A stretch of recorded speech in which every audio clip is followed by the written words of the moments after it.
इतने इसमें लिप्त हैं, पकड़ो सबको, जेल में डालो और फिर से परीक्षा होगी। अखिलेश यादव क्या प्रधानमंत्री बनेंगे क्या? तो अब निश्चित रूप से अगर वो भी आएंगे आजमगढ़ तो हार के जाएंगे। पेपर लीक का मामला, पुलिस हो गया, एआरओ हो गया, काफी नाराजगी जो है जाहिर किया जा रहा, तो इसको आप लोग कैसे फेस करेंगे? नमस्कार, अभी हमारे साथ आजमगढ़ के सांसद और दोबारा भारतीय जनता पार्टी से घोषित प्रत्याशी दिनेश लाल यादव जी निरहुआ जी है। आइए जानते हैं। सर, सबसे पहले दोबारा प्रत्याशी घोषित होने के लिए बहुत बहुत शुभकामनाएं। इस बार का चुनाव किस तरीके से आप देख रहे हैं आजमगढ़ में? बहुत बहुत धन्यवाद आप सभी लोगों को, और हमारे जो भारतीय जनता पार्टी का शीर्ष नेतृत्व है उनको भी बहुत आभार व्यक्त करता हूं।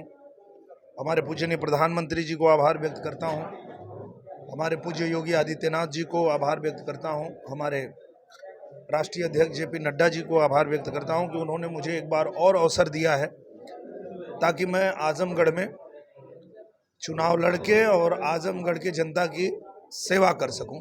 बाई इलेक्शन में सर जिस तरीके का तस्वीर देखा गया, इस बार के में क्या अलग होने जा रहा है जो बाई इलेक्शन से, उपचुनाव से?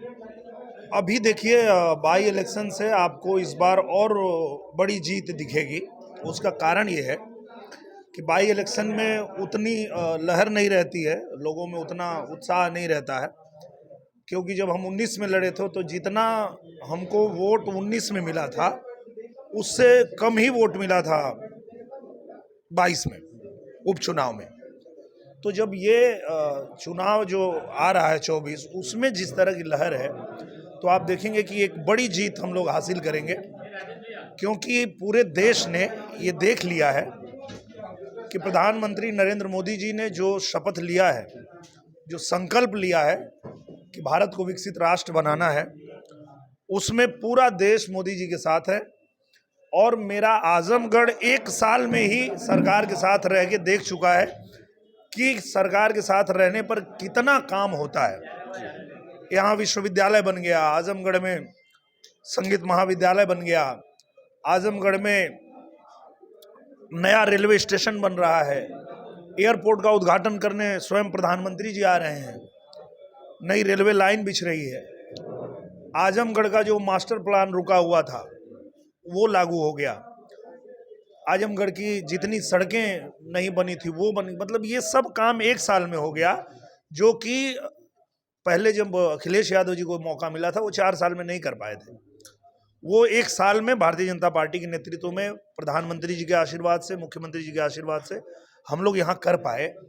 तो इसीलिए हम ये कह रहे हैं कि अब जब 24 में ये चुनाव आया है तो उससे भी बड़ी जीत हम लोग हासिल वहीं सर बाई इलेक्शन पर नजर डालें तो जो बसपा के कैंडिडेट जो है गुड्डू जमाली जी थे, अब समाजवादी पार्टी में ज्वाइन कर लिए हैं, तो ये किस तरीके से, क्योंकि जो मुस्लिम मतदाता उस समय माना जाता था वोट कट गया, लगभग 3 लाख वोट वो पाए थे, जो डाइवर्ट की राजनीति, कितनी बड़ी टक्कर ये होने जा रहा है?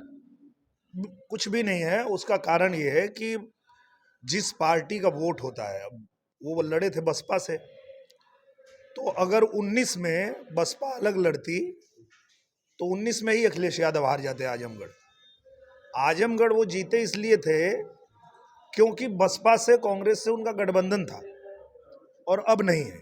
अब जो है बसपा अलग लड़ रही है और वो अलग लड़ रहे हैं। तो अब निश्चित रूप से अगर वो भी आएंगे आजमगढ़ तो हार के जाएंगे। अखिलेश यादव का यहाँ से चर्चा है चुनाव लड़ने का, वही जो है 2019 का रिजल्ट देखा जाए तो काफी जो आप और उनके बीच में वोटों का अंतर रहा, तो कितनी बड़ी टक्कर देख रहे हैं आप, और इस टक्कर को आप किस तरीके से, क्या समीकरण होगा आपका? आप देख लीजिए, जितना काम हुआ है एक साल में, प्रधानमंत्री नरेंद्र मोदी जी ने, योगी जी ने जितना काम किया है, वो आजमगढ़ ने देखा है कि एक साल ही मौका दिया डबल इंजन की सरकार को तो कितना तेजी से विकास हुआ। और ये प्रधानमंत्री का चुनाव है। अखिलेश यादव क्या प्रधानमंत्री बनेंगे क्या?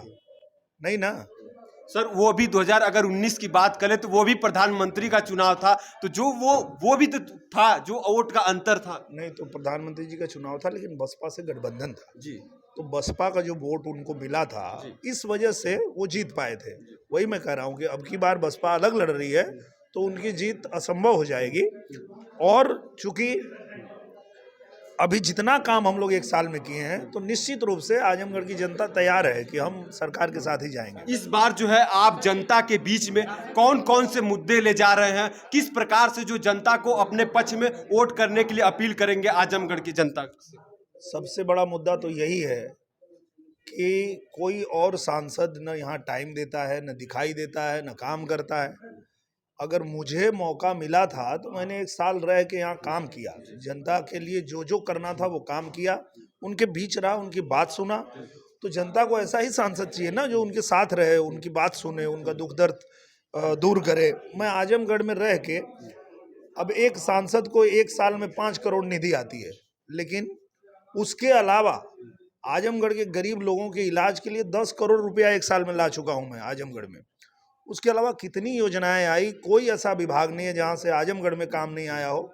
तो ऐसा ही तो चाहिए सांसद, और वो आजमगढ़ को मिल गया है। वही यहाँ पर अगर ग्राउंड पर जनता की आवाज न्यूज जा रही है, यूथ से बात कर रही है, तो यूथ अभी नेशनल सिविल कॉलेज में हम लोग यूथ से बात किए तो सबसे बड़ा मुद्दा जो हम लोगों को मिला वो पेपर लीक का मामला, पुलिस हो गया, ARO हो गया, काफी नाराजगी जो है जाहिर किया जा रहा। तो इसको आप लोग कैसे फेस करेंगे? मुझे लगता है कि हमारे मुख्यमंत्री जी ने तुरंत आदेश दिया, ऐसी कोई सरकार नहीं होती थी। आप याद करिए जब सपा की सरकार होती थी और पुलिस की भर्ती में पर्चा जो लोग लगाए हैं उसको कोई एक मंत्री आता था और उखाड़ के अपना पर्चा चिपका देता था। ये गुंडागर्दी थी सपा वालों की। लेकिन आज जब ऐसी कोई घटना हुई है तो तुरंत मुख्यमंत्री जी ने आदेश दिया कि जितने इसमें लिप्त हैं पकड़ो, सबको जेल में डालो, और फिर से परीक्षा होगी। और वो जो बच्चे परीक्षा देने जाएंगे उनका सिर्फ जो आई कार्ड है वो दिखा करके और फ्री में वो अपना जाएंगे। तो ये है सरकार, इस तरह से काम कर रही है। और वो जो पहले की सरकारें थी, गुंडागर्दी होती थी, वो भी लोगों ने देखा था। वही प्रधानमंत्री जी 10 मार्च को उनका प्रस्तावित कार्यक्रम है, तो किस तरीके से आप उनके स्वागत के लिए तैयार है जो आजमगढ़ में?